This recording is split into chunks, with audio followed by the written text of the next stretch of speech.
And some of you won't know that we've actually got a third speaker.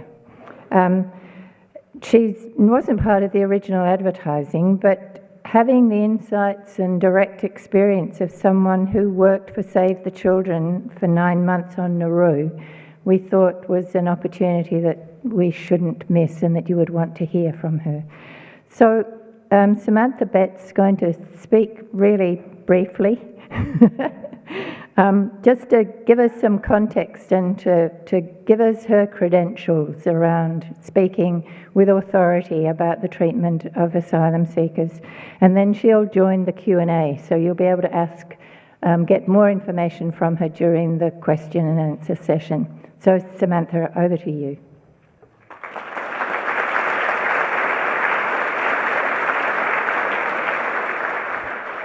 I'm just going to bring this down a bit because I'm a bit shorter. So thank you so much for inviting me here tonight, and thank you all so much for coming. It is so humbling. I'm from Canberra, which we just would never get this turnout, so thank you so much. As Margaret mentioned, I was employed with Save the Children Australia, and I was employed as a Child and Youth Recreation Officer. So that I was employed from about 2013 to 2014. So just to give you a bit of background into me, I hold a Bachelor of Arts in Community Development, majoring in Sociology. I have a Bachelor in Applied Management, and I'm currently undertaking my postgraduate diploma in Social Policy and Applied Social Research. Prior to my employment in Nauru, I worked in the field of community services and child welfare for 5 years, and I've worked in many capacities, including domestic violence refuges, doing contact work, post-separation services for children after the separation of their parents, and running wellbeing support groups for women in prison. And as Julian just mentioned about the other worker in Manus making the contrast between Australian prisons, that really resonated with me, and I wholeheartedly agree with those sentiments. So I thought when I was asked to talk at Reframing the Debate, I thought there's not much of a debate happening. It's just a one-sided conversation because of all the secrecy that's happening around these detention centres. So hopefully I can give you just a very brief insight tonight to start opening some of that dialogue. So I applied for a job with Save the Children because at the time I was looking to expand my work diversity into international settings. I very naively at the time had little idea of what the policies were and what I was getting myself into. Once on island though, I learned very quickly and became acutely aware of what Australia's intentions are with the Republic of Nauru. The island is small and it's hot, and it's what one would expect of a developing nation in the Pacific. Nauru was once a wealthy nation, and the phosphate mines from which it gained its wealth still operate, pumping out huge plumes of corrosive dust, from which many of us got chest infections. And I just want you to consider that point when we're thinking about tiny infants being resettled there. So in the centre of the island are the camps, and there are actually 4 camps on Nauru. So there's one camp that is predominantly the services and medical, and where Wilsons have their headquarters. The second camp is split, so there's OPC 2, A and B, and that's where the single adult males are kept. One camp within the camp is for the troublemakers, the other one is for the general population. And the 4th camp is where I was working, where the children, unaccompanied minors, single females, parents and family groups are kept. When I arrived at work on my first day, I learned that the recreation team that I was employed in got a bit of slack from the teachers and child protection workers because we were told that we had the fun job. However, we had a bigger responsibility to the kids. Due to the amount of time we spent with the children, we often got to know the children in a different capacity to the teachers and child protection workers. They told us their happy memories, their fears, and often told us what was happening in the camp as we arrived every day. We built such a strong rapport with the children that we were regularly observant of any changes in an individual child's behaviours and moods, which usually signalled distress in children. Varying on the individual circumstances, this distress would be displayed through unpredictable behavioural outbursts and emotional collapse, disturbing depictions in artworks relating to their trauma, and I'm sure you've all seen these in the media, rapid and very extreme mood swings, children being mute and refusing to talk, being clingy and wanting to stay close to us workers and getting highly distressed when we were going to leave the camp, significant changes in friendship groups and relationships, very short attention spans, and regression in up to children up to the age of 13, including behaviours of thumb sucking, sleepwalking and bedwetting.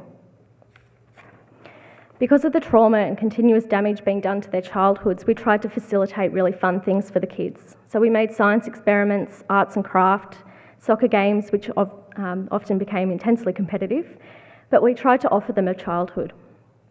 The structure within the camp is very hard to predict. Although timetables of activities are displayed, phone calls and internet access times are scheduled, and shopping and laundry days are rostered, there always seem to be cancellations and long waits for security reasons. It was actually brought up in the recent Senate inquiry that sometimes they just didn't feel like letting the refugees out that day. Scarily enough, referencing the children by their ID numbers became everyday language. We had to call them by their ID numbers when speaking to the guards or to the department about the children. Other than that, we made sure we remembered all 209 names, and this helped them to remind them that they had an identity within this dehumanising environment. I was recently reading about the theories of empowerment in my studies, and one way to keep a person disempowered is to keep them uninformed, incapable of routine, and to restrict the resources in which they could use to empower themselves or each other. In a nutshell, the article unintentionally described exactly what is happening in our detention centres. So in 2014, we had visitors on the island. Senator Sarah Hanson-Young and Julie Bishop had arrived on the island. This trip has been grabbing headlines recently due to the spying operation, where they dubbed Ms Hanson-Young as the Raven. Ms Bishop drove past in a Nissan Patrol with police cars all around her. The tinted windows and a loud amount of police security led us to actually question whether she was in the car at all. Ms Hanson-Young, however, came into the camp with us, met the children and ate lunch opposite me in the mess hall.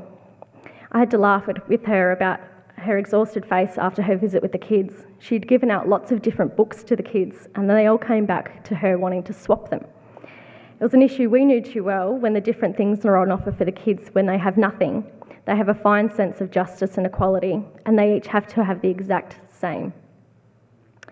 While in Nauru, I worked alongside an art therapist, and she taught me how to look for signs of distress in colouring and drawing. There are a few drawings that I think I'll never forget. Black, scary faces and tall men in suits, knives, blood, and crying faces behind bars. On good days, there were dolphins next to a crowded boat and drawings of home. A few drawings have found their way into our media, true portrayals of their tiny breaking hearts.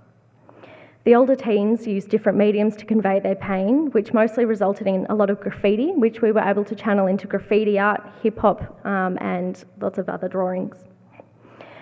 I tried my best to represent the youth while I was presenting evidence to the Senate inquiry back in June, where I was questioned on the key concerns that I had in the camp. I spoke about the issues that the youth had raised themselves: the lack of access to sanitary pads, the lack of adequate or appropriate shoes and clothing, the often inedible meals, the unhygienic conditions of the toilets, and the general health risks associated with almost 400 people squeezing into shared marquee tents in almost 50-degree heat. While I was on island, I assisted the young people to raise these issues directly to the Immigration Department, IHMS, which is the Medical Service, IOM, which is the International Organisation for Migration, Transfield and Wilson's. The youth leaders were told that there was nothing that could be done on these issues. They should try to change it themselves within the camp. The stakeholders' responses were baffling and provided without dignity. More undignified responses came from the Immigration Department when the Manus Island Centre had a disturbance on the 17th of February 2014, where Reza Barati, a young man, was brutally killed. The family camp on Nauru held a vigil and a silent protest for the souls stuck on Manus at that time. Even though they were in a similar situation, their empathy went to the Manus men. And for me, it brought home the message of detention, injustice, and safety. How could we possibly keep these children safe if something like that was to happen in Nauru? And how could we assure the safety when we were the ones detaining them? At that point, my professional and personal ethics started to really be compromised. After all I had seen on the media back home, returning time after time became more difficult. I felt like I was becoming a part of the system. This became particularly clear when on re-entry to Australia at Brisbane Airport one time, one of the customs officers scoffed at my occupation. I'd been on a charter flight with a lot of Wilsons, and I was actually the only female and the only non-Wilsons person on the flight, but I'd put humanitarian as my occupation on the visa card, as we always did. The customs officer said to me, "There's no humanitarians there. Just write what you are, a guard." So there were several key turning points that pushed my ethics to the point of no return. In mid-2014, Micronesia experienced a tropical cyclone and Nauru copped huge amounts of rain. The family camp flooded and all of us staff were evacuated. When we asked if the people, being the asylum seekers, were being evacuated too, we were told that they were not. Apparently knee-deep water and electrical cords that run on the ground is totally safe, even for young children. What devastated us more was hearing that people's last possessions had been inundated and some possessions, like letters from home, completely destroyed. Then more and more bewildering precedences occurred. The unearthing of an unexploded World War II ordnance under the school tent, infants as young as 3 months old arriving into the camp, refugees drowning as they were being resettled, mothers attempting to terminate pregnancies through starvation, mothers giving birth under guard watch in Brisbane hospitals and then being flown back to Nauru to raise their newborns without MAC nurses or paediatricians, silent and peaceful protests in the camp being met with police in riot gear, children being directly exposed to lip sewing with staples, attempted suicides by hanging, and attempted suicides by wrist slitting, high rates of depression and other mental health issues, as well as verbal and physical violence between the members of the camp over the sheer frustration and depression in the place. And to top it all off, I had to grapple with a government department unwilling to budge on meeting basic human rights obligations, stakeholders such as Wilsons and Transfield taking their role as protectors as a complete joke, and a staggering 73% of Australians supporting this policy. So my last day at the camp was 2 days before the first group of infants arrived. I only told a few of the kids that I was leaving because I felt really unethical about telling them that I was leaving when they couldn't. In that moment, I felt a huge sense of guilt for having freedom and having the choice to leave. I shared a few tears with a few of the teenage girls and I promised that I would fight my hardest to get them out. So since leaving Nauru, I've continued to advocate for the rights of asylum seekers. I've spoken at various events highlighting the enduring systematic trauma we are forcing onto these children. I've signed 2 open letters to the Australian public. The first was in response to the Immigration Department stating that they had no idea of child abuse before the Moss report, which was a total lie. We know that as workers that was a lie. The other letter was signed alongside medical professionals and other ethically minded workers responding to the government's recent Border Force Act, which Julian highlighted. So just quickly as well, that I spoke to the ABC radio this afternoon with Louise on the Drive show, and she asked an interesting question. It was in relation to the young picture, the picture of the young boy that's being sort of displayed everywhere at the moment. And she asked if that photo would change the debate. And I believe in the cliche that a picture is worth 1,000 words. We have not stopped the boats, we have stopped them reaching our waters. We are sending these people to some other beach in another country. We need to act as a participant in a global decision-making process rather than pretending that our detention policies are the be-all, end-all. So I have protested, I have petitioned, and now I'm here talking to you. And I hope that I've given you enough insight to take away with you to educate others and have a meaningful conversation about reframing a debate. With the Senate committee just this week recommending to remove all children and families immediately from detention, we are really at a time where we should pause and reflect as a society. Just before I finish, I'd just like to throw you one question. People often ask me what they can do for the kids in Nauru. They really want to make some change. But I throw the question back at you. What can you give a child when all they want is their freedom? Thank you.